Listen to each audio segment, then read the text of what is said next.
આત્મનમસ્તે બધાને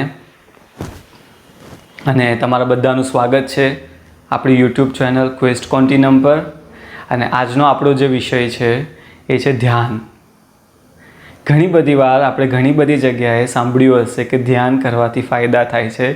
ધ્યાન કર, આપણે ઘણીવાર ઘણાને કહેતા સાંભળ્યું હશે, નાના બાળકોને કે જેનું કોન્સન્ટ્રેશન ના થતું હોય તો ઘણા ટીચર્સ એમ કે એને મેડિટેશન કરાવો. આપણને ઘણીવાર અજંપો થતો હોય તો બી આપણે સાંભળ્યું હશે કે ધ્યાન કરો તો તમને શાંતિ મળશે. ઇવન મારા મેડિકલના કારકિર્દીમાં બી જ્યારે મારી પાસે કોઈ પેશન્ટ આવે જેમ કે બ્લડ પ્રેશરનું હોય, સુગરનું હોય, તો અમે ઘણીવાર સલાહ આપતા હોઈએ છીએ કે તમે ધ્યાન કરો. અને ઘણા બધાનો પછી એવો જ સામેથી ક્વેશ્ચન આવતો હોય છે કે સાહેબ અમે ધ્યાન કરીએ પણ કેવી રીતે કરીએ, અમે એની કોઈ પ્રોફેશનલ ટ્રેનિંગ નથી લીધી, અમને નથી આવડતું.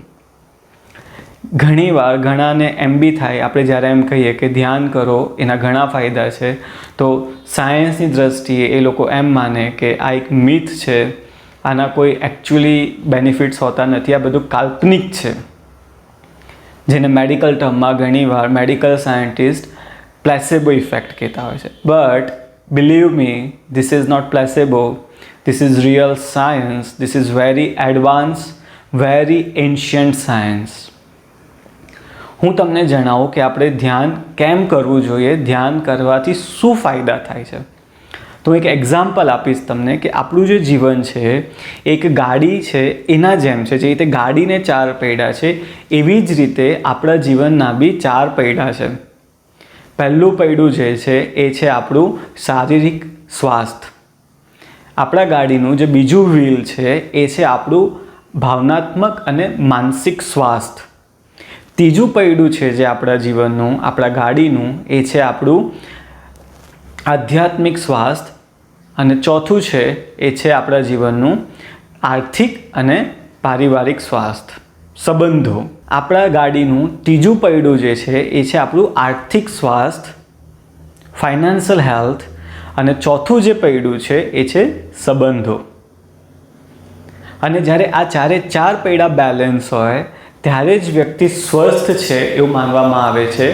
અને વર્લ્ડ હેલ્થ ઓર્ગેનાઇઝેશન બી સ્વસ્થની જે વ્યાખ્યા છે એમાં આને જ એ લોકોએ સાચી વ્યાખ્યા માની છે કે જે વ્યક્તિનું આ 4 પૈડાઓ બેલેન્સ હોય, આ 4 રૂપે જો સ્વસ્થ હોય ત્યારે જે વ્યક્તિને સ્વસ્થ માનવામાં આવે છે. અને આ જે 4 પૈડા છે એનું જે ગિયરિંગ છે, એનો જે કંટ્રોલ પાવર છે એ કોના હાથમાં છે? આધ્યાત્મના હાથમાં. જે વ્યક્તિના જીવનમાં આધ્યાત્મિક ઉર્જા હોય, એ આધ્યાત્મિક માર્ગે જીવન જીવતું હોય તો એ ઉર્જાથી આ 4 પૈડાને ઉર્જા મળે અને ગાડી બેલેન્સમાં આગળ ચાલી શકે. જ્યારે આ 4 પૈડામાંથી એક બી પૈડું જો વ્યવસ્થિત ન ચાલે, એ જો અલાઇનમેન્ટમાં ના હોય, એમાં કંઈક બી પ્રોબ્લેમ હોય તો આપણે જે ઝડપથી આપણા ગોલ પર પહોંચવું છે એ નહીં પહોંચી શકે અને ક્યારે બી એક્સિડન્ટ થવાના ચાન્સ છે. અનફોર્ચ્યુનેટલી આપણી યુનિવર્સિટીઝ, કોલેજીસ કે આપણા સમાજમાં આ 4 પૈડાને કેવી રીતે બેલેન્સમાં રાખવું, એનું મહત્ત્વ શું છે અને આમાંથી કોઈ બી પૈડું બગડે તો એને કેવી રીતે રિપેર કરવું એ કોઈ શીખવાડતું નથી. પહેલાંની આપણે વાત કરીએ તો ગુરુકુળોમાં, આશ્રમમાં શિષ્યને, ચેલાને આનું પૂરેપૂરું જ્ઞાન આપવામાં આવતું હતું, એટલે લોકો 100 વર્ષ સુધી સ્વસ્થ જીવન જીવતા હતા. બટ અત્યારે આપણી જે સ્કૂલિંગ સિસ્ટમ છે, યુનિવર્સિટીની સિસ્ટમ છે, એ માત્ર ને માત્ર કેવી રીતે સારા માર્ક્સ લાવવા અને કેવી રીતે જોબ લેવી અને કેવી રીતે આર્થિક ફાઇનાન્શિયલ હેલ્થ કેવી રીતે લેવી, બસ એનું જ જ્ઞાન પૂરું પાડે છે. અહીંયા આજે આપણે એ સમજવાનું છે અને એ હું સમજવા માંગુ છું કે જો આપણે ધ્યાન કરીએ, આધ્યાત્મિક ઉર્જા જો આપણા શરીરમાં હોય તો અને માત્ર તો જ આપણા 4 પૈડા જે છે, વ્હીલ છે સાહેબ, એને ઉર્જા મળશે, એ બેલેન્સ રહેશે, અલાઇનમેન્ટમાં રહેશે અને ત્યારે જ આપણી સાચી પ્રગતિ થશે. તમે મને કહો, જો તમારી પાસે ખૂબ જ રૂપિયા છે પણ તમારું સ્વાસ્થ્ય નથી તો એ રૂપિયા કામ લાગશે? તમારું સ્વાસ્થ્ય છે, રૂપિયા છે, પણ તમને માનસિક શાંતિ નથી, એ કામ લાગશે? માનસિક શાંતિ છે, સ્વાસ્થ્ય છે, રૂપિયા છે, પણ ક્યાંક ને ક્યાંક તમારા રિલેશનશિપમાં પ્રોબ્લેમ છે તો બી તમે બધું એન્જોય નહીં કરી શકો. આ ચારે ચારનું મહત્ત્વ આપણા જીવનમાં ઘણું છે અને બેલેન્સ જ હોવા જોઈએ, તો જ આપણે જીવનનો ખરો આનંદ માણી શકીશું. અને આપણે જેટલા વર્ષ જીવીશું, 100 વર્ષ તો 100 વર્ષમાં બી આપણે સ્વસ્થ જીવન જીવીશું, આનંદમાં જીવન જીવીશું. પણ એની માટે સૌથી મોટો ચેલેન્જ એ જ છે કે આપણે ડેલી એની માટે ધ્યાન કરવું પડશે. આપણા જીવનના દરરોજના 20 થી 25 મિનિટ આપણે ધ્યાન માટે આપવું પડશે. તો હું તમને આજે શીખવાડું છું કે કેવી રીતે આપણે ધ્યાન કરી શકીએ. ચાલો આપણે બધા મારી સાથે આજે મળીને ધ્યાન કરશું.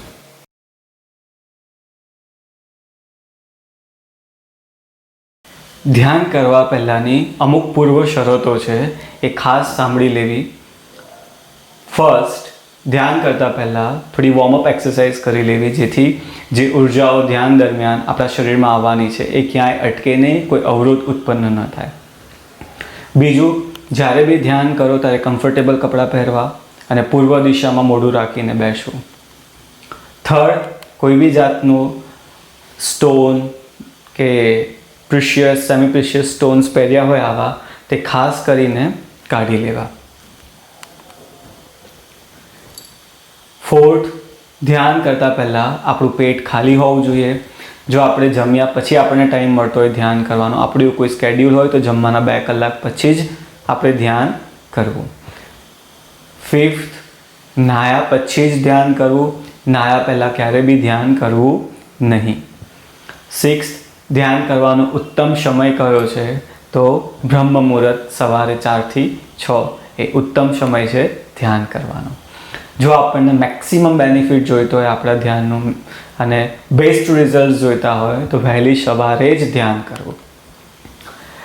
સેવન્થ, પૂરા ધ્યાન દરમિયાન ક્યારે બી આંખો ખોલવી નહીં અને પગ ખુલ્લા જમીન અડાવીને હાથને આકાશની મુદ્રામાં રાખીને, અને ખાસ વસ્તુનું ધ્યાન કે આપણી જીભ આપણા તાળવે ટચ હોવી જોઈએ. આઠમું, ધ્યાન માટેની કન્ડિશન, આપણી સ્પાઇન સ્ટ્રેટ હોવી જોઈએ અને સરસ મજાનું સ્મિત હોવું જોઈએ. અને નવમી કન્ડિશન, બટ ખૂબ જ અગત્યની, કે જ્યારે બી ધ્યાન કરો એની પહેલાં ઈશ્વરનું આવાહન કરીને જ ધ્યાન કરવું, અને જ્યારે આપણું ધ્યાન પતે ત્યારે બી ઈશ્વરનો આભાર વ્યક્ત કર્યા પછી જ આંખો ખોલવી. ધ્યાન કરવા માટે સૌથી અગત્યની બીજી એક વસ્તુ કે આપણને ઉર્જાની જરૂર પૂરા દિવસમાં આપણા કામ કરવા માટે, આપણે બધી જ ઇન્દ્રિયોનો ખૂબ જ વધુ ઉપયોગ આપણા દિવસ દરમિયાન કરતા હોઈએ છીએ, નહીં કે રાત દરમિયાન. માટે કરીને સવારે ધ્યાન કરવું સૌથી સલાહભર્યું અને ડાપણભર્યું છે. માટે સવારે જ ધ્યાન કરવું. ઇટ ઇઝ લાઈક આપણે જ્યારે સ્કૂટર લઈને જઈએ છીએ અને સ્કૂટરમાં જો ફ્યુઅલ જ ના ભર્યું હોય તો અધવચ્ચે ક્યાંય આપણને હેરાન કરી શકે છે. એવી જ રીતે જો આપણા શરીરમાં આપણે ઈંધણ નહીં ભરીએ સવારમાં, અને જો આપણે ઈંધણ ભર્યા વગર એને રેડી કર્યા વગર કામ પર નીકળી જઈશું, અધવચ્ચે જો એનર્જી ખતમ થઈ ગઈ, આપણે ડ્રેન ફીલ થશે અને આપણે કામ પરથી પાછા આવી જઈશું. આપણે અચીવ કરવાનું છે ક્યારેય કરી શકીએ નહીં. ઘણાને તમે જોયું હશે બપોરના 12, 1, 2 વાગે એના પછી ધીરે ધીરે એમની એનર્જી લો થવાની ચાલુ થઈ જાય, ઊંઘ આવવાનું ચાલુ થઈ જાય, બગાસા આવવાના ચાલુ થઈ જાય, કંટાળો આવવાનો ચાલુ થઈ જાય. એ કેમ? કારણ કે એમના શરીરની જે ઉર્જા હતી, જે સવારે એમના પીક પર હતી, એ ધીરે ધીરે વપરાઈને ઓછી થઈ ગઈ. જો આપણે ધ્યાન કરીને ગયા હોય તો એ ઉર્જા આપણી એવી ને એવી રહે, સાંજ સુધીની ઉર્જા આવી રહે. એક્ઝામ્પલ, સપોઝ આપણે 10 કામ કરવાના હતા આજના દિવસમાં, જો આપણે ધ્યાન કર્યું હોય તો એ 10 કામ આપણા નિર્ધારિત સમય પહેલાં થઈ જાય અને વધારાના બી આપણે કામ કરી શકીએ. એના પછી બી આપણા જીવનમાં થાક ના રહે. ઘણાને તમે જોયા હશે કે સાંજે કામ પરથી જ્યારે ઘરે આવે છે ત્યારે થાક્યા પાક્યા હોય, ઘરના સદસ્ય સાથે વાત કરવાની બી ઉર્જા ના હોય અને એમ જ કહેતો હોય કે પ્લીઝ મને શાંતિ આપો, મારે રૂમમાં જઈને આરામ કરવો છે. અને ધીરે ધીરે આ જો લાંબો સમય આવી હેબિટ્સ રહે તો એમના જીવનમાં પારિવારિક જે સંબંધો છે એમાં બી પ્રોબ્લેમ્સ થવાના ચાલુ થતા હોય છે અને કપલમાં બી રિલેશનશિપ પ્રોબ્લેમ આવે છે. અને ઘણીવાર મેં એમ પણ જોયું છે કે આ તમને ડાયવોર્સ સુધી બી લઈ જાય છે. આપણા જીવનમાં મિત્રો આપણને ઉર્જાની ખૂબ જ જરૂર છે. ઉર્જાથી જ આપણું જીવન ચાલુ થાય છે અને જ્યારે ઉર્જા આપણા શરીરમાંથી નીકળી જાય છે ત્યારે આ એક શરીર માત્ર રહી જાય છે. અને જેમ જ આપણા શરીરમાંથી ઉર્જા નીકળી જાય છે તો આપણને રામ નામ સત્ય કરીને સ્મશાનમાં મૂકી આવે છે. આપણા જીવનની શરૂઆત ઉર્જાથી જ છે, જીવનનું અંત બી ઉર્જાથી જ થાય છે. ઉર્જા પર જો તમારે વધારે કંઈક જાણવું હોય તો સજેશન બોક્સમાં છે એના પર ક્લિક કરો. એ ઉર્જા પરનો આખો વિડીયો છે, પ્લીઝ એને જોજો અને સમજવાનો પ્રયત્ન કરો. તો આપણે હવે આપણા મેઇન ધ્યાન પર જઈએ. સરસ મજાના સ્મિત સાથે આંખો બંધ કરીને જીભ તાળવે ટચ કરીને ઈશ્વરના આ વાહન સાથે આપણે ધ્યાનની શરૂઆત કરીએ. બંને હાથ જોડીને પ્રાર્થના.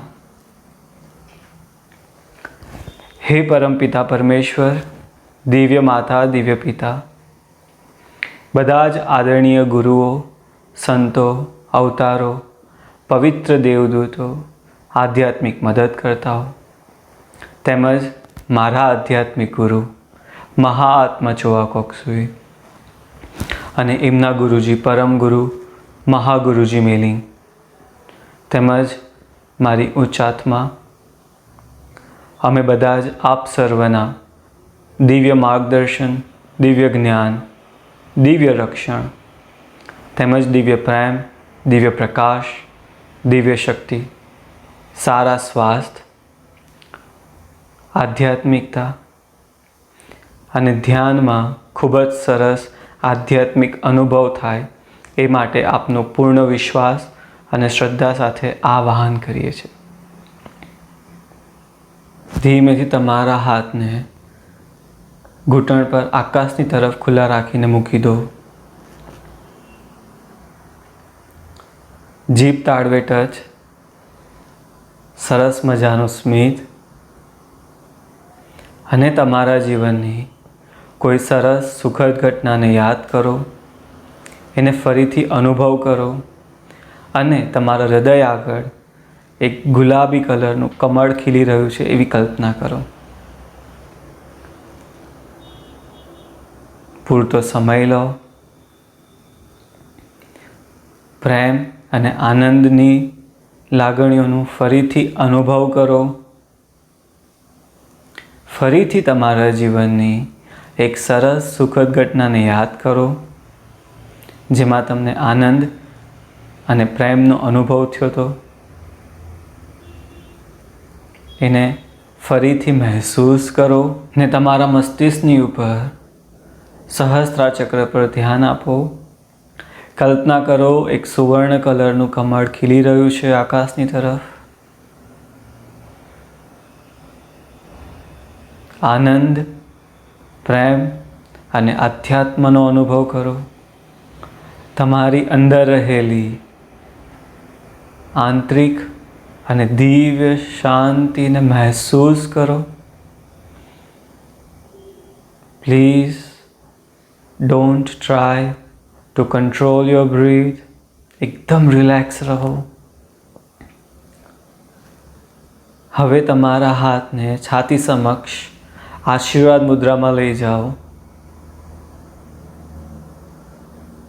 તમારા બંને હાથોની સામે નાના દડાના આકારમાં પૃથ્વીની કલ્પના કરો અને ઈશ્વર પાસેથી આપણે જે આ વાહન કરીને આશીર્વાદ લીધા છે એ આપણે પૃથ્વી માતા સાથે શેર કરીએ. તમારા હૃદય ચક્ર પર ધ્યાન આપો. કલ્પના કરો તમારા મસ્તિષ્કમાં ઈશ્વરના હૃદયમાંથી દિવ્ય ચળકતો પ્રકાશ ધીમે ધીમે તમારા હૃદયમાં આવી રહ્યો છે. હૃદયમાંથી બંને હાથમાંથી વહીને પૂરી પૃથ્વી તરફ વહી રહ્યો છે. ગુલાબી કલરની આ પ્રેમની ઉર્જાને, ઈશ્વરના આશીર્વાદને પૃથ્વી અને બધા જ જીવો સુધી વહેવા દો. પૃથ્વી માતાને અને બધા જ જીવોને દિવ્ય શાંતિ અને પ્રેમના આશીર્વાદ પ્રાપ્ત થાવ. જ્યાં ધૃણા નફરત છે, જ્યાં ધિક્કાર છે, ત્યાં બધે જ આ પ્રેમની ઉર્જાને વહેવા દો. બધા જ જીવોને પ્રકૃતિના હરેક કણમાં આ ઉર્જાને વહેવા દો અને આ આશીર્વાદ દો. જ્યાં નફરત છે, ઘૃણા છે, ત્યાં ક્ષમાની ઉર્જાને વહેવા દો. જ્યાં અંધકાર છે, ત્યાં પ્રકાશ. જ્યાં નિરાશા છે, ત્યાં આશા. જ્યાં શંકા છે, ત્યાં શ્રદ્ધા. જ્યાં રોગ, તકલીફ અને પીડા છે, ત્યાં સ્વાસ્થ્ય, ઉપચાર અને શાંતિની ઉર્જાઓને વહેવા દો. હે ઈશ્વર, બધા જ જીવોને દિવ્ય પ્રેમ, દિવ્ય પ્રકાશ અને દિવ્ય શક્તિના આશીર્વાદ પ્રાપ્ત થાવ. ધીમેથી તમારા ધ્યાનને તમારા મસ્તિષ્કના મધ્ય ભાગમાં લઈ જાઓ. સહસ્ત્રાર ચક્ર પર ધ્યાન આપો. ઈશ્વરના આશીર્વાદને મહેસૂસ કરો. એ આશીર્વાદને પૃથ્વી સુધી વહેવા દો. ઈશ્વરના હૃદયમાંથી પૂરી સૃષ્ટિને, બધા જ જીવોને ઈશ્વરના આ આશીર્વાદ પ્રાપ્ત થાવ. બધા જ જીવોને સારા સ્વાસ્થ્ય, સમજદારી, સંવાદિતા અને આધ્યાત્મના આશીર્વાદ પ્રાપ્ત થાવ. બધા જ સ્વસ્થ થાવ, તંદુરસ્ત થાવ. બધા જ જીવોને શાંતિ, આનંદ, પ્રેમ, દયા અને કરુણાના આશીર્વાદ પ્રાપ્ત થાવ. કલ્પના કરો, લોકો માત્ર સારું કાર્ય કરવાની ઈચ્છા નથી રાખતા, પણ વાસ્તવિકમાં સારા કાર્ય કરી રહ્યા છે. બધા જ જીવોને આનંદ અને પ્રેમના આશીર્વાદ પ્રાપ્ત થાવ. હવે તમારા હૃદય અને તમારા સહસ્ત્રાર ચક્ર પર એક સાથે સભાન રહો. સુવર્ણ અને ગુલાબી ઉર્જાઓ તમારા બંને હાથમાંથી વહી રહી છે એવી કલ્પના કરો. પૃથ્વી માતાને, બધા જ જીવોને દિવ્ય પ્રેમ, દિવ્ય પ્રકાશ અને દિવ્ય શક્તિના આશીર્વાદ પ્રાપ્ત થાવ. બધા જ જીવોને સારા સ્વાસ્થ્ય, ઉપચાર, આંતરિક ઉપચાર, આંતરિક સ્વાસ્થ્ય, આંતરિક સૌંદર્ય, મધુરતા, કોમળતા, ઉષ્મતા અને આધ્યાત્મિક એકાત્મકતાના આશીર્વાદ પ્રાપ્ત થાવ. સૌને આ આશીર્વાદ પ્રાપ્ત થાવ. ધીમેથી તમારા બંને હાથોને ઘૂંટણ પર આકાશની તરફ ખુલ્લા રાખીને મૂકો. તમારા મસ્તિષ્કથી થોડે ઉપર એક દિવ્ય ચળકતા તારાની કલ્પના કરો. એને ધ્યાન ધરો. સાથે જ મનમાં જ ધીરે ધીરે, ખૂબ જ શાંતિથી મંત્ર ઓમનું ઉચ્ચારણ 9 વખત કરો. દરેક ઉચ્ચારણ વખતે આ દિવ્ય ચળકતા પ્રકાશને જોવાનો પ્રયત્ન કરો.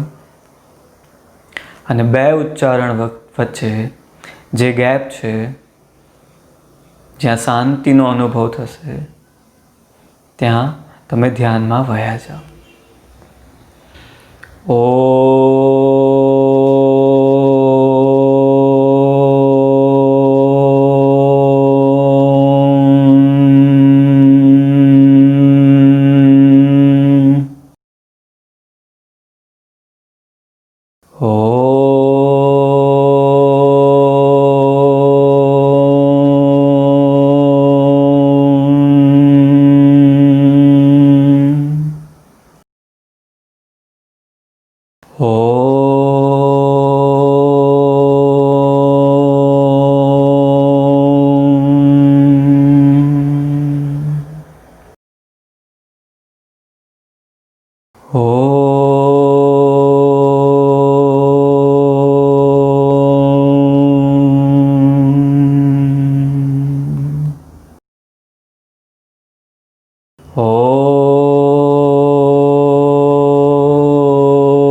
સ્થિર રહો, સભાન રહો અને તમારા ધ્યાનમાં વયા જાઓ.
સરસ મજાના સ્મિત સાથે ધીમેથી તમારા શરીરમાં પાછા પ્રવેશ કરો.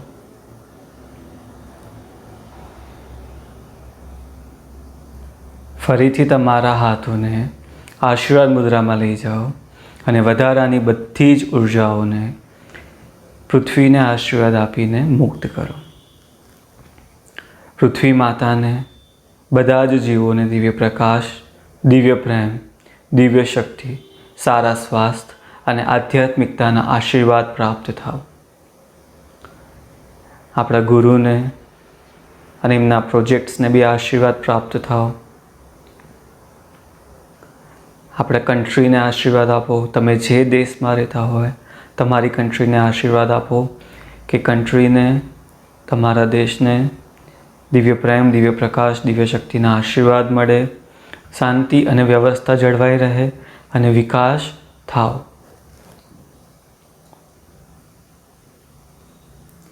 તમારા ઘરને આશીર્વાદ આપો. ઘરમાં આશીર્વાદ આપવાથી જે બી નકારાત્મક ઉર્જા છે વહી જશે. ઘરના બધા જ પરિવારના બધા જ સદસ્યને આશીર્વાદ આપો.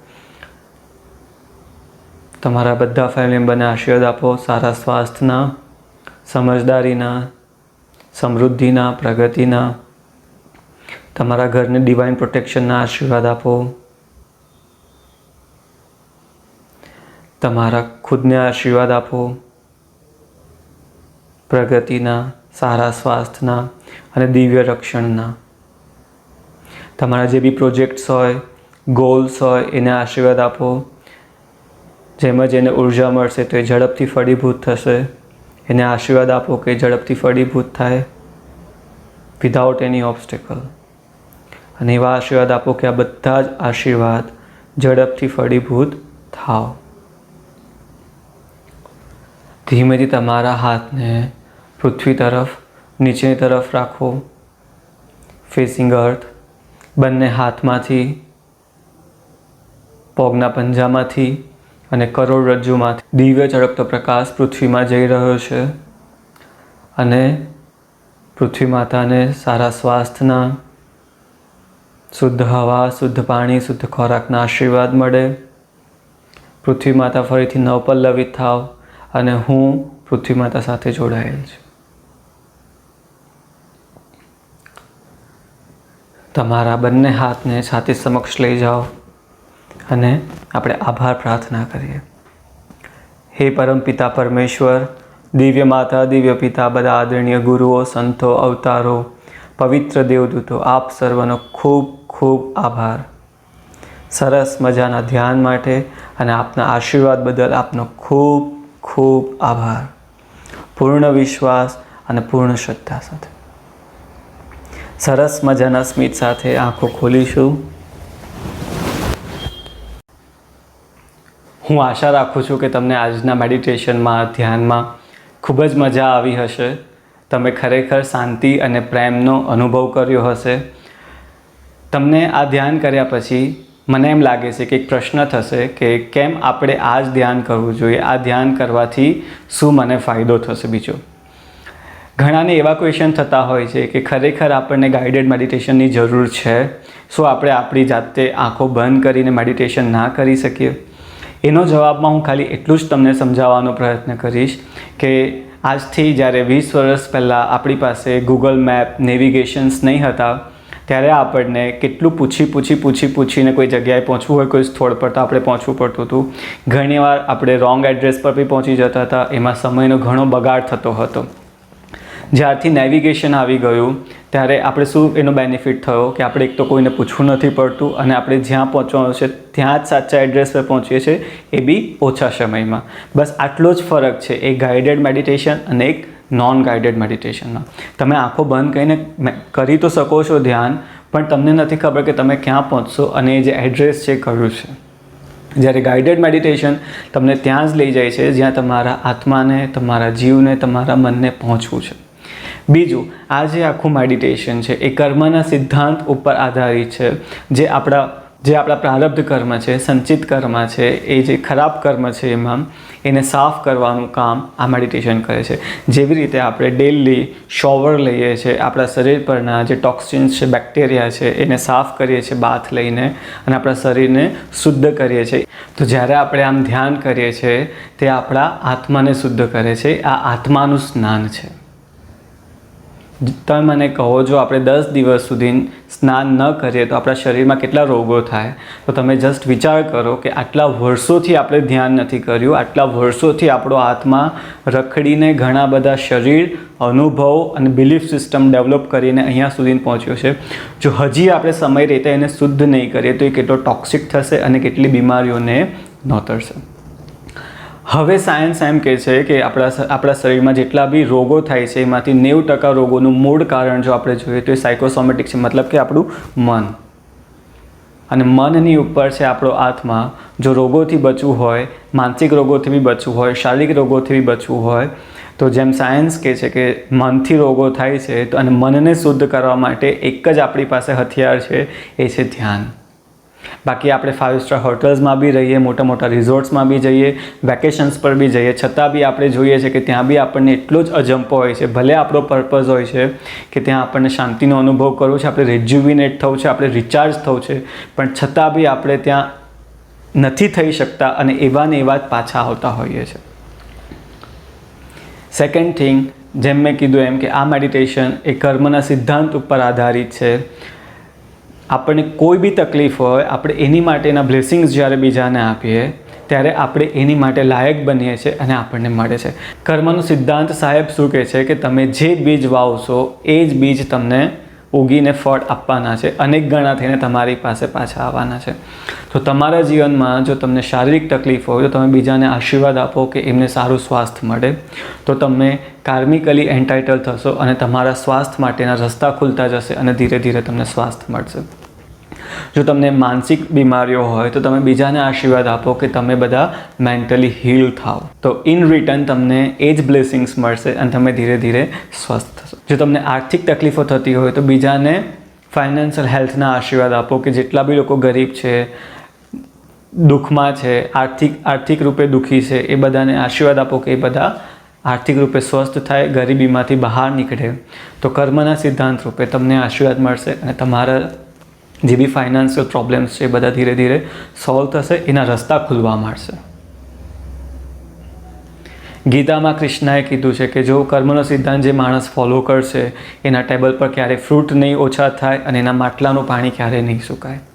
તો ચાલો આપણે બધા એક પ્રતિજ્ઞા લઈએ કે રોજે આપણે આ મેડિટેશન કરીશું અને આપણા જીવનને બેટર બનાવીશું. પ્લીઝ તમારો જે બી અનુભવ થયો હોય એ પ્લીઝ તમે કમેન્ટ બોક્સમાં શેર કરજો. કોઈ બી ક્વેશ્ચન હોય તો ખુલ્લા મને પૂછો, અને ક્યાંય ન સમજણ પડતી હોય તો બી પૂછજો. અને એક પ્રોમિસ કરો કે તમે બધા ડેલી આ મેડિટેશન કરશો. આ સાથે જ હું રજા લઉં છું. ડૉક્ટર ઋષિક ઠક્કર. આત્મા નમસ્તે.